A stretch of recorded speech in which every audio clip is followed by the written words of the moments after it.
What's up you guys, this is Rukov for... Why am I always doing that with my hands? I don't understand. What's up you guys, this is Rukov for Hand of the Week number 12. Today we're going to continue with the aces. We have 8 more hands. But before I forget, because last time I forgot, please guys make sure you smash the like button and leave a comment if you have any comments on, any of the hands. But please smash the like button, that helps me out a lot. YouTube algorithms look for that, and I'm going to be exposed to bigger audience, which is going to help the channel grow, which is obviously what I want. In the meantime, if you have a question or a hand, please send me the question or the hand either in the comments, or I have addresses below the video. You can see them there, and that's it. Let's go.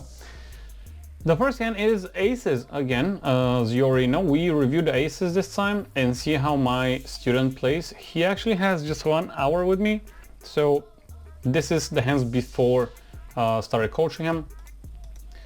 30 cents, we're gonna make it, I like to make it 82 here, just to incentivize that guy to call us. 105. I don't like that because it's too big of a sizing. Now, if you've noticed that the player calls a lot, again, I see we're a little bit deep, we're 120, 125 big blinds. If you notice that he calls too much, sure, but I don't know that, so... I don't know, we got call 3 better here. He's gonna call most likely, great, and let's take a flop. That's a good flop. Now, will we slow down here? That's one of the boards that I will definitely be opting out to check if it goes check. A few reasons. Pot is already big, it's 30 big blinds. That guy has 90. It's easier to put more money in because pot is bigger compared to only heads up pot that was gonna be 20 big blinds pot or $2. Now we're looking at 32 big blinds pot. Now, the reason why I'm gonna check the most here, or I'm gonna be more opt to check, is that, couple reasons. First reason is board is very dry. All we're looking at here is good shots. Good shot is 9, 10, 10 jack, king 10. Is that it? Yeah, I think those are all good shots. And the second reason is, no flush draws. And the second reason is we're blocking the top pair. From all the aces available, there's only 1 ace left. So if we bet here, they need to have something to call us with. Unless they have set of 8s or set of queens, they don't really have much. King queen, but king queen is the second pair. I don't think they're gonna call us. And there's way more king queens out there than ace x. So with that said, I'll be looking to check back if they check to me. Oh, but perfect. Now, as you can see, sometimes I go on a whole 3-minute rant of what I'm gonna do, and then something else happens, so the hand goes completely different direction. But I like that because in case something happens that you're not prepared for, you're gonna make a mistake more often than not. In case you're prepared for all of the branches of the tree, as you know, it's like a tree that if I check here, if he does this, I'm gonna do that, then that's one branch. If he does this, I'm gonna do that, that's another branch. So if you're prepared for all the branches, there's nothing to surprise you. You will already know the answer of the problem or question before the question occurred. So now he bets, that's great. We're just gonna call. If he raises, we're gonna call. Everything's great. Now, why? You give him such a chance to fold here. You could have slow played. There's nothing that scares you on this board. So yeah, I don't like how he played that hand. He gives him a chance to fold, and well, that's easy, but in case he doesn't have what, obviously he has something good. In case he has something like, I don't know, ace 10, you give him a chance to fold here. Ace king, all right. Well, I don't like that play. If he does not have ace king, we're not getting any more money out of that guy. So just because you won a hand doesn't mean that that's the right play to play the hand. It's poker, not chess. In chess, if you win the match, most likely you played correctly. In poker, if you won or you lost, doesn't mean much.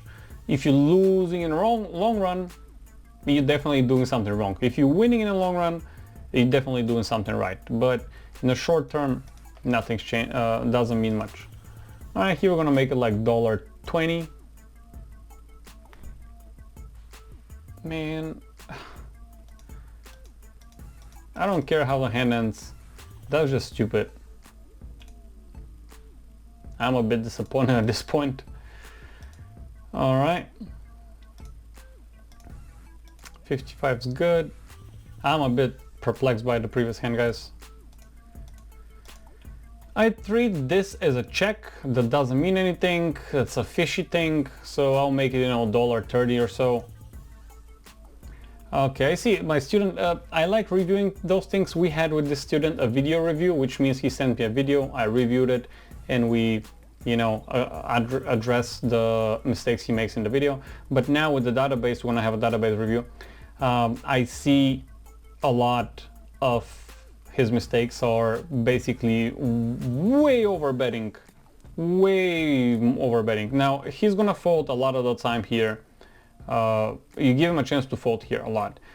Flush draw we might not continue, a king might not continue if it's a king 5 or some other stupid thing. Yeah, I mean, you had the chance to make some more money and you just blew it. 35, that's a big sizing that needs to be addressed. Okay, we bet here. Here 80 cents is fine. I'll make it 77, you know, just to look skinnier number. 80, 8 and 0 look big. 77 looks smaller. I mean, interesting line. That reminds me of flush draw.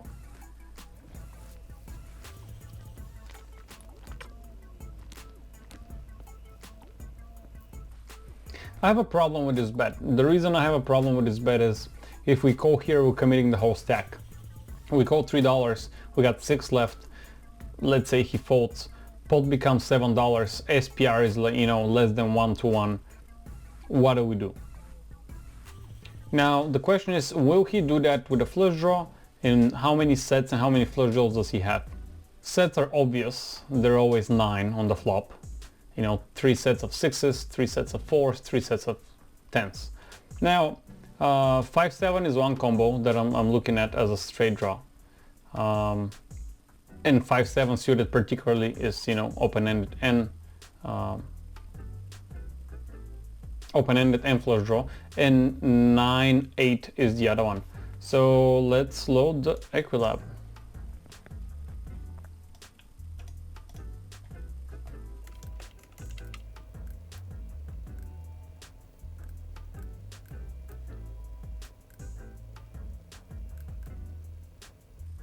So that's 32 combos of flush draws and open-endeds.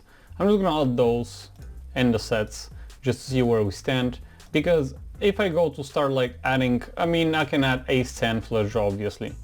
Let's see. So far the aces are ahead.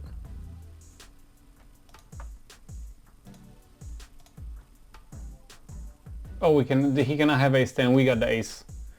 So, okay. King 10, queen 10, jack 10, a spades. Let's add that. Well, considering this, it's a call or a ship, whichever you want. It really doesn't matter. I'll opt for a call so he can come along. If the turn comes a spade, we have a redraw. But it's a bad spot. I'm not sure real time he can make that distinction. Most people that don't know what they're gonna do, they're usually shipping it all in. And I'm kind of, by the look of this player, of my student, I can tell what he's gonna ship it. I just knew it. I just know. I mean, I've been there before. What do you think? I was born, you know, with the knowledge that I have now? No, I went through the same. Most people, when they don't know what to do, they panic like deer in front of headlights and like, all in. And yeah, I don't know. Maybe if I play the hand now, before making this, where is it? Before making this range, most likely I'll be folding here. And I'll tell you why. How much money I have into this hand? 35 cents and 80. So I have $1.15 so far. And I have to stick another 9. I'll opt to the lower variance solution, and okay, if you want to have flush draw, fine. I'm not sure if you have a flush draw, straight draw, or a set. Take it. Take my $1.15 and go. I'll make money in other situations that are more favorable, or I'll save the hand, lose $1.15, pay $1.15 for this lesson, come later on and discuss that hand with friends, or post it in a forum, or, you know, see it in Equilab, but here I would fold. Yep, so we did have one of the hands in our range, because I did put him on King 10 suited. We were ahead on the flop, I'm pretty sure. Not pretty sure, we should be ahead, yeah. It's a flip, give or take, it's 44. But yeah, I was definitely gonna fold there. I'll give him $1.15 and come and see the Equilab that I just did, discuss it with friends, and then next time that situation occurs, I will actually call. Or do, you know, what my student did and go all in. But yeah, I will definitely opt to fold. It's not a mistake, range versus range, hand versus range. It's not a mistake, hand versus hand either. Let's go to our next one. That was an interesting spot actually. But it's funny how I knew exactly what he's gonna do. Hold on, because I missed the action. Was open, 3-bet with ripping early position, so range should be a little bit more narrow. Alright guys, I anticipated this to be 2 parts, but it's gonna be 3 parts. The video became way too long. I'm editing it right now, and it's 20-minute footage. We're on the 10-minute mark right now, so we're gonna see the rest of there's 4 more hands left. We're gonna see them next time. Thank you very much for those people who support the channel. Thank you for liking and subscribing. I hope I deliver up to par and do not disappoint you with the content. Thanks again, stay safe guys, I'll see you in the next episode.